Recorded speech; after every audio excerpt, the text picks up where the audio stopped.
The call came at 2:41 p.m. on a Thursday. I remember the exact time because I just walked into my apartment after a week-long business trip to Chicago. My phone buzzed, and I answered, expecting maybe my assistant or a delivery. Instead, it was Officer Ramirez from the local precinct. "Mr. Hunter? This is the NYPD. There's been an incident at your residence. We need you to come down to the morgue to identify a body." I froze. For a second, I couldn't breathe. "Whose body?" I asked, though my voice barely left my throat. "We believe it may be your bodyguard, Mr. Robert Hayes. The individual was found inside your home." Robert? I hadn't seen him since before I left. My stomach sank. Something didn't feel right, but I nodded, muttered a shaky, "I'm coming," and hung up. When I pulled into the lot behind the medical examiner's office, the clouds were thick and low like the sky itself was holding its breath. I walked in, signed a clipboard, and was led down a sterile hallway. The metallic scent of antiseptic burned my nostrils. They brought me into the cold room. The fluorescent lights buzzed faintly above as the attendant pulled back the sheet. It wasn't Robert. It was him. Daniel Chase. Tall, cocky, with that smug smirk he always wore like he owned every room he walked into. I knew him. Everyone did. He was my wife's personal trainer. I'd shaken that man's hand. Bought him a watch last Christmas. He'd had the audacity to toast my birthday in my own home. But now his lifeless body lay stiff on a metal slab, eyes wide open in frozen horror, and something inserted into him. Something long, cold, steel, a dumbbell bar. Not just placed, shoved. I didn't speak. I just stared. I could already picture her expression when she walked in and saw it wasn't me lying there. And oh, I prayed they'd let me see her reaction. They led me into an interview room. The officers were quiet, respectful. They asked questions. I gave minimal answers. I was calm. Too calm, maybe. See, this wasn't a shock. Not entirely. I had known. I knew what she was planning. 2 weeks earlier, I'd found the first clue. It was a message on her laptop. She forgot to log out of her iCloud, and I saw it. A text to someone saved under Debbie Nails, but the convo was way too dirty for any nail tech. "He's flying out Monday. Meet me Tuesday. I'll leave the back door open. He trusts you. We'll make it look like a robbery gone wrong. Then you're all mine, baby. Kiss mark." I stared at the screen for 10 minutes, my heart thudding so loud I couldn't hear my own thoughts. I scrolled further. Dozens of pictures. My wife, Sabrina, in lingerie, in the kitchen, on our bed. Her smirking. Him grinning. My face, in one of them, taped to the mirror like some sick joke. I didn't cry. I didn't yell. I copied every message, every image, every filthy plan onto a USB stick and put it in the safe under my office desk. And then, I waited. Before I left for Chicago, I set up the cameras. Not the cheap ones you buy at Best Buy. I called in a favor from a guy I met in DC, surveillance grade, undetectable, motion-activated, infrared. Every room, every angle. And I left Robert behind. My trip wasn't real. I stayed in a hotel nearby and watched. And what I saw, they didn't just meet up. They celebrated. They toasted with champagne. She danced in her silk robe to some 90s R&B like it was her coronation night. And then he arrived. Mr. Daniel Chase. They laughed. They touched. They disappeared into my bedroom. 2 hours later, they were passed out, bodies tangled like a pile of dirty laundry. That's when I entered. They don't know it yet. At the morgue, at the station, on the news, they still think I wasn't there. That I returned too late.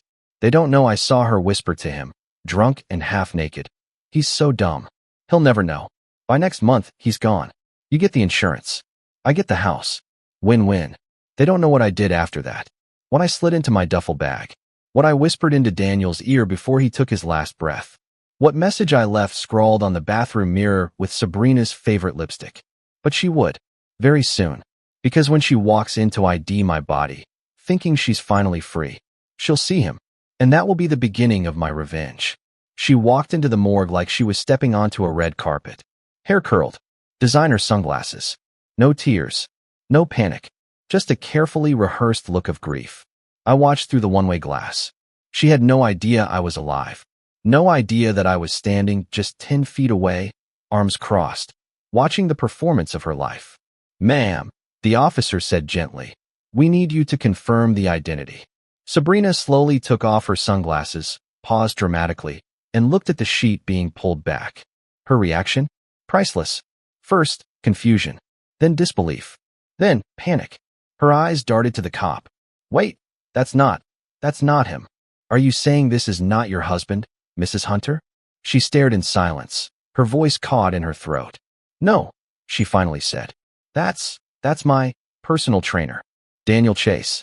A slow, small nod. The officer glanced at his clipboard, pretending to write something, but I could see the smirk he was holding back. He knew. We all knew. The moment was golden. And then came the best part.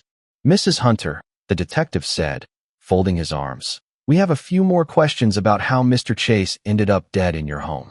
Perhaps you can explain why your husband's life insurance policy was recently changed, naming you as the sole beneficiary for a payout of $2.5 million.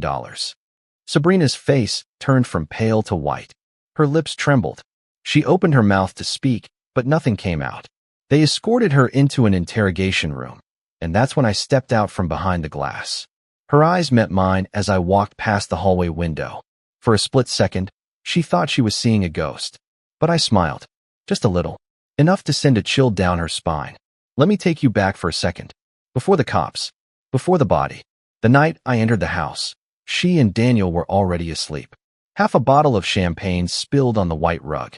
Their clothes, my wife's red dress, his jeans, scattered like broken promises on the floor. I could have killed them both right there. But I wasn't going to give her the satisfaction of a messy ending. No, I wanted her to suffer. To feel every ounce of betrayal I had felt for the last 6 months. So I waited. In the shadows. Watched. Thought. And then Daniel woke up. He stumbled into the kitchen, half naked, still drunk. He didn't see me at first. I grabbed a kitchen knife, just in case, but I didn't need it. I just said one word. Boo. He turned. His face dropped.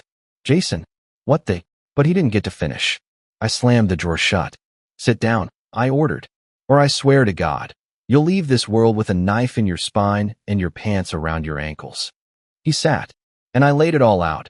Every message, every photo, every plan they'd cooked up like a twisted soap opera. I know everything, Daniel. The fake robbery. The insurance. Her little dream vacation once I was gone. You thought you were clever. He didn't speak. Just stared. Sweating. I opened my bag. Took out the dumbbell rod. Set it on the table. You want to play games in my house, with my wife in my bed? His hands trembled. Listen, man, it was her idea. Doesn't matter, I said. You still played along. Now play your final role. His scream never made it out of the house. The cameras got it all. And the lipstick message I left? Just 3 words. I was here. Because I wanted her to know. This wasn't just karma. This was me. She sat across from Detective Morales, fidgeting with her bracelet like that was going to save her. Her perfectly painted nails tapped against the metal table in a rhythm that screamed guilt. I watched from the other side of the glass again, arms folded, breathing slow. She looked like she was about to puke, but still tried to keep that fake innocence on her face. Classic Sabrina, lying until the last breath. So let me get this straight, Morales said, calm but direct. Your husband was supposed to be out of town, and your lover ends up murdered in your house. On your bed, no less. And you just happened to be at a spa across town when it happened. Sabrina smirked. Coincidences happen, detective. Morales leaned forward. You're wearing the same perfume he was smothered with. That wiped the smile off her face. Then he dropped the bomb. We have footage, Sabrina. Dozens of hours. Inside the house. Motion activated. High resolution. Want to know the best part? She didn't answer. Morales clicked a remote. A flat screen came to life behind him. And there she was, on camera, 2 nights before Daniel's death, straddling him on my couch, whispering, by next week, he's gone. And we'll be rich, baby. Her mouth opened, then closed like a fish yanked out of water. No words, just panic. She turned red, then pale, then green. Care to explain that? Morales asked. I was drunk, she whispered. I didn't mean it. We were role-playing. Oh, role-playing? Planning your husband's murder is just a little spicy fantasy. She was cracking. Hard. I didn't do anything, she snapped, slamming her hands on the table. He's alive, isn't he? Bingo. Morales raised an eyebrow. Excuse me. I mean, I assumed he made it out of town safely. I meant if something had happened, I would've. He interrupted. But nobody said Jason was dead, Mrs. Hunter. Silence. Her mouth opened again. Nothing came out. You knew he wasn't the one on that table. She looked around like she was trying to find the exit signs with her eyes. I want a lawyer. Morales smiled. I think that's a good idea. That same day, I watched her get dragged out of the room in cuffs. Still fighting. Still playing the victim. I'm innocent, she screamed. Jason set me up? That psycho framed me. I didn't kill Daniel. Technically, she didn't. But she was just as guilty. Guilty of planning it. Of celebrating the idea of me being gone. Of turning our marriage into a business transaction with a payout. Back in the squad room, Morales turned to me and said, she's gonna fry. Maybe not for murder, but conspiracy, attempted insurance fraud, obstruction. She's done. I didn't answer. Just nodded slowly, still numb. The weight of everything wasn't just hitting her. It was crushing me too. And I hadn't even started grieving yet. Not for a death, but for a decade of love that turned out to be a damn lie. I stepped outside into the cold air, finally letting myself feel something. And it came like a flood. All the nights I'd worked late to build a future for us. All the sacrifices. The anniversaries. The times I ignored the way she'd pull away when I tried to hold her hand. The way she'd flinch when I said, I love you. I thought I was crazy. Turns out I was just married to a lunatic. That night, I went back home. Alone. Our house looked different now. Like a crime scene and a memory had collided. The champagne bottle was still there. Her heels under the coffee table. The bedroom smelled like lavender and betrayal. I sat on the edge of the bed where she'd betrayed me with another man. And I didn't cry. I laughed. A dry, broken, bitter laugh that echoed through the silence. Because she thought she'd buried me. But I'd been one step ahead. By the time her lawyer arrived, it was already too late. The footage, the texts, the insurance changes, the lipstick-written message on the mirror, the timeline, the motive. It was all wrapped in a perfect little box, tied with a ribbon of her own stupidity. But the part that twisted the knife deeper? She still thought she could talk her way out of it. That evening, I got a call from her lawyer. Said Sabrina wanted to speak to me directly, off the record. Claimed she was confused, manipulated, scared. She wanted to clear the air, woman to man. I almost declined. But something inside me, it wasn't love, and it definitely wasn't curiosity, said go. Maybe it was closure. Maybe it was the urge to watch her squirm in real time. So I showed up. She was in holding, still wearing her designer coat. Hair a mess now, mascara dried at the corners of her eyes. She looked me dead in the eyes as I sat across from her behind the glass wall. Picked up the phone. I did too. And the first thing she said? You don't understand what he meant to me. Not I'm sorry. Not I made a mistake. Not I never meant to hurt you. Just that. I stared at her, letting the silence choke her. He listened. She continued, her voice brittle. You were always working, always distracted. Daniel made me feel seen. He made me feel wanted. And what? I finally said, my tone like ice. That gave you the right to plan my funeral? She didn't flinch. It wasn't supposed to happen like that. We were just going to scare you. Shake you up. Force you to leave. You changed my insurance policy. That's not scaring me. That's signing my death warrant. Her mouth twisted. He was the one who wanted the money. Not me. He pressured me. Threatened to tell you everything if I didn't go along. You could have walked away, Sabrina. You could have filed for divorce. Instead, you chose murder. Now she looked like she was actually feeling something. Her lips trembled. Her eyes watered, not with guilt, but with fear. Real fear. Jason, she whispered, they're going to ruin my life. I leaned in closer, our eyes locked through the thick glass. No, Sabrina, I said. You ruined your life. I just caught it on camera. Then I hung up the phone and walked out without looking back. The trial came fast. Turns out, when you've got two people who conspired to kill a man and one of them ends up dead, the justice system doesn't like to wait. The media ate it up. Cheating wife's murder plot goes horribly wrong. Headlines blared. Her smug photos from Instagram were plastered next to the grainy screenshots of her in my living room, wrapped around her lover, whispering about my inevitable accident. Even her friends turned. One of them, apparently, had heard her bragging about the plan a week before it went down. Said it like a joke. But in court, under oath, it sounded a hell of a lot more serious. Her voice cracked as she testified. She said, if he dies in that hotel fire, I swear I won't cry. I'll dance. It all painted a picture that no defense attorney could clean up. Premeditated. Cold. Calculated. She was done. Sentenced to 25 years without parole. fraud, conspiracy, tampering with evidence. They even tacked on desecration of a corpse for what she let Daniel rot through in the aftermath. When the gavel slammed down, I didn't cheer, didn't cry. I just breathed, deeply. For the first time in months, maybe years, I felt like I could finally exhale. She was behind bars, and I was free. But the damage? The scars? They were just beginning to show. You'd think that after all of that, after seeing her arrested, after watching the trial unfold, after hearing the sentence, there'd be a sense of peace. Like the chapter had closed. Like the nightmare was over. But no one tells you that betrayal doesn't end when the handcuffs click. It echoes. Every room in my house felt haunted, not by ghosts, but by memories twisted into lies. The bathroom mirror still fogged up when I showered, revealing faint outlines of lipstick smudges I couldn't fully clean. The bed felt colder than usual, though I was the only one in it now. I found one of her earrings under the dresser the other night. I threw it in the trash and took the trash out 10 minutes later like it might crawl back in. The thing about being cheated on, especially like that, isn't just the broken trust. It's the sheer audacity of it. The planning, the acting, every fake, I love you, every forced smile, every intimate night where I thought we were connecting, she was probably thinking about him. Or worse, thinking about the plan. Sometimes I'd wake up at 3 a.m., drenched in sweat, the sound of Daniel's final breath echoing in my ears like I was still in the room. I didn't kill him. I never laid a finger on him. But I watched him crumble under the weight of his own cowardice. And in a way, maybe I wanted him to. No, scratch that. I didn't want him to. I started therapy. At first, just once a week. Then twice. I couldn't tell anyone the full truth. Not about the cameras. Not about the message. Not about what I whispered to Daniel when he begged me to let him leave. Leave? You already did that when you stepped into my bed with my wife. I didn't kill him. But I didn't stop what happened either.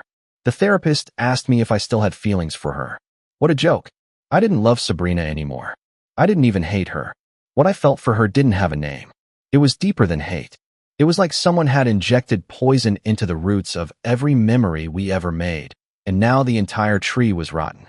But still, I kept remembering things I didn't want to. Like our trip to Italy. How she laughed when I tried to pronounce gnocchi. Or the time we danced barefoot in the kitchen after a thunderstorm knocked out the power. Or the night she cried in my arms when her dad died. Were those moments real? Or were they rehearsals? After a few weeks, the texts started coming in. Not from her. Of course, she was too busy trying to get her sentence appealed. From people we used to know. Friends. Colleagues. People who said things like, I never liked her, man. Or, if you ever need anything, I'm here. Funny how they all kept quiet while she paraded around like a queen. Where were they when I was drowning? Even Sabrina's mother called me. Said she didn't raise a daughter like that. Said she was ashamed. That if she could, she'd swap places with me just to erase the pain. I told her thank you. I didn't mean it. Because deep down, I knew her mom knew something. Maybe not the whole murder plot. But the cheating? The manipulation? Sabrina didn't become that vile on her own. That kind of rot starts somewhere. There was one moment that broke me completely. I found an old voicemail. It was dated 5 months before I found the texts. Sabrina's voice was cheerful, playful. Hey babe, just wanted to say I miss you. I know work's been tough, but I can't wait to have you all to myself tonight. I bought that wine you like, and that black thing you like even more. She laughed at the end, and it wasn't until I played it a second time that I realized. That voicemail was left the same day Daniel texted her. Can't wait to taste you again tonight. Hope he's working late. I had been the setup, the excuse, the cover, and she had laughed about it. That laugh, it haunted me more than the murder. 2 months after the trial, I started cleaning out the attic. Not because I wanted to, but because every corner of the house was screaming her name, and I needed to suffocate it. The attic had become the final place untouched, full of wedding boxes, vacation souvenirs, and the photos I never had the heart to take down. I opened a dusty bin labeled Honeymoon Maui. Inside were seashell necklaces, her bikini top, a black one, ironically, and a folded note tucked between 2 brochures. It wasn't addressed to me. It was folded 3 times, with Daniel's name scribbled in her handwriting. You make me feel alive in ways Jason never could. Sometimes I pretend I'm sick just to stay home and imagine you. Don't worry, he has no clue. He's so gullible, it's cute. I'm falling, and I'm not stopping. Let's make a real plan. My hands clenched so hard the paper crumpled into a ball. I couldn't breathe. Not because of the betrayal. I already knew that. But because this was months before I ever saw the first text. She'd been cheating for over a year. Maybe 2. How long had I been living with a stranger? And how the hell did I not notice? That night, I didn't sleep. I sat in the living room, lights off, whiskey in hand, staring at the wedding portrait above the fireplace. Her smile was fake. I could see it now. Like she knew something I didn't. Like the whole marriage was her idea of a twisted joke. I picked up the remote and played the camera footage again. I knew it by heart, but I kept watching it. Over and over. Her voice. Her laugh. Her promises to Daniel that I'd be gone soon. And then the moment that haunted me most. The night she looked right into the camera she didn't know was there and said, "He deserves this." That line, it didn't just hurt. It rewrote history. It took every fight we ever had, every misunderstanding, every silence, and turned it into something sinister. I tried to date again. Just once. A friend set me up with someone named Claire. She was sweet, funny, sharp. We met at a bar, shared a few drinks, talked about dogs and food and weird childhood injuries. But then she touched my hand. Just a gentle brush. Something normal. Casual. And my chest tightened. I saw Sabrina's face. Heard her moan Daniel's name. Felt the gut punch all over again. I excused myself. Went to the bathroom. Splashed cold water on my face until it felt like I was drowning. When I came back, I told Claire I had an emergency and left. She texted the next day. I never responded. Therapy wasn't helping anymore. Talking didn't erase the images. I'd close my eyes and see her, legs wrapped around him, whispering plans to end my life like it was pillow talk. I'd hear her voice in random songs. Smell her perfume on strangers. Every little thing was a knife. I stopped going after that. The therapist said healing takes time. Time felt like a punishment. One afternoon, I got a letter. Handwritten. No return address. Inside was a single photograph. Sabrina. In prison scrubs. No makeup. Hair tied back. Sitting on a bench, handcuffed, looking directly at the camera like she was still in control. On the back, in perfect cursive. "You'll never forget me." That's the real prison, isn't it? I burned the photo. And then I burned the wedding album. The dress. The cards. Everything. But her voice still echoed in my mind. "You'll never forget me." And the worst part? She was right. Burning everything helped. For about an hour. The fire pit in the backyard roared like it understood. One by one, I dropped the memories into it. The anniversary card she gave me last year that said, "Forever yours." The champagne cork from our engagement. The note she slipped into my coat pocket before my first big business meeting. "You've already won, my love." All lies. The album was last. Our wedding photos. Her fake smile. My real one. The moment that hurt most wasn't burning her. It was burning the version of me that believed in her. That hopeful, blind, loyal fool. That man who thought fidelity came naturally. That man who thought she'd never do that to me. He died long before Daniel did. A week later, I got a call from Detective Morales. "I thought you'd want to know," he said. "She's trying to cut a deal." Of course she was. "She's flipping on someone higher," he added. That stopped me. "Higher?" I asked. "What? Like a third person involved?" Morales sighed. "Looks like your wife's plot wasn't entirely hers.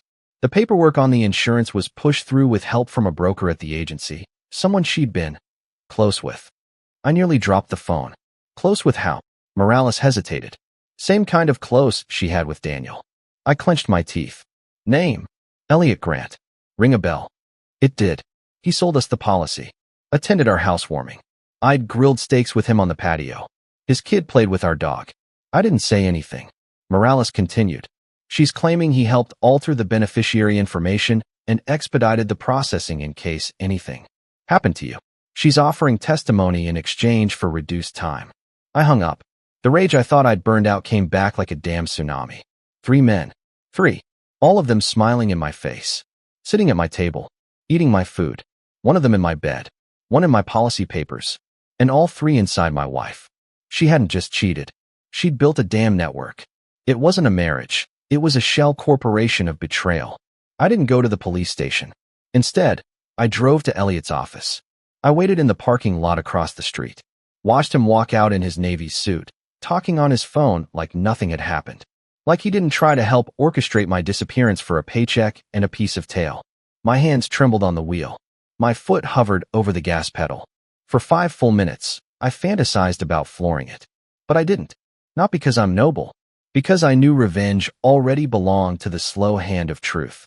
And watching people like them fall apart slowly, that's better than blood. 3 days later, Morales called again. They took Elliot in this morning. Sabrina's deal is off the table. She broke terms by hiding other relationships connected to the plot. The DA's pissed. I chuckled. She thought she could outsmart the system. She always thinks that, he replied. She's asking to talk to you again. No. You sure? Yeah. Let her rot. That night, I finally slept 8 full hours. No nightmares. No sweating. I woke up just after sunrise, went outside, and stood barefoot on the dewy grass. The house was silent. But this time, it felt like peace, not loneliness. I made coffee, sat on the back porch, and for once, I didn't think of her. I thought of me, the man who survived, the man who walked through hell and came back holding the match. It took me nearly 6 months to stop looking over my shoulder. Not because I was afraid she'd come back. Prison bars have a way of keeping demons caged, but because betrayal leaves a bruise you can't see. It flares up in quiet moments, like when a woman laughs a little too sweetly, or when a door creaks open late at night. I still lock the bedroom door, out of habit. Still double-check who's behind me at the grocery store. Still hesitate before letting someone in, emotionally or physically. Because when someone plots to erase you, it rewires your entire nervous system. And yet, something strange happened after all the chaos settled. I started to feel alive again. Not in some cliché, Phoenix Rising, Instagram inspirational way, but in a raw, broken, painfully real way. Like I could finally feel my skin again, even if it still stung. I started running in the mornings.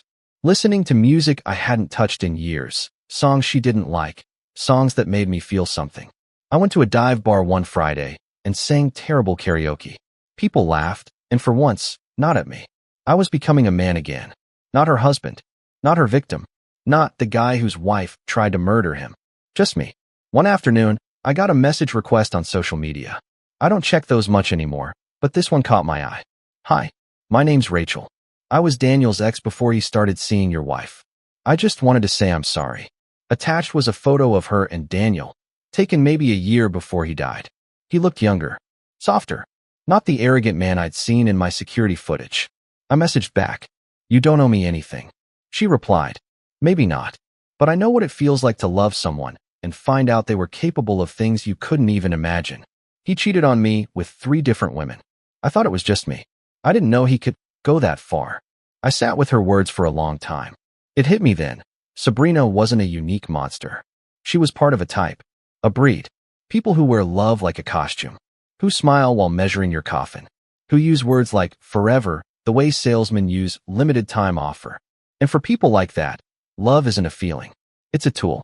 I thought about all the red flags I ignored. The nights she came home too tired. The passwords she changed without telling me. The way she flinched when I mentioned trust. I chalked it up to stress, to hormones, to growing pains. But deep down I knew. I just didn't want to see it. Because the truth? Sometimes we choose blindness. Because seeing clearly hurts more than pretending. Now, when I look in the mirror, I don't see a victim anymore. I see a survivor. A man who walked into his own funeral, stood beside the body, and lived. A man who watched betrayal unfold, not just behind his back, but right in front of his face, and used it as fuel to rise. A man who was supposed to be buried, and instead built a fire. If you're reading this, and you're in love, truly, deeply, hold it with both hands, but never forget to open your eyes. Love is not blind. Love shouldn't be blind. If someone starts locking their phone, if they flinch at questions, if your gut screams, but your heart whispers no, listen to the scream. Because if I had, Daniel would still be alive. Sabrina would still be free. And I'd still be a fool. But now I'm wide awake. And I never close my eyes.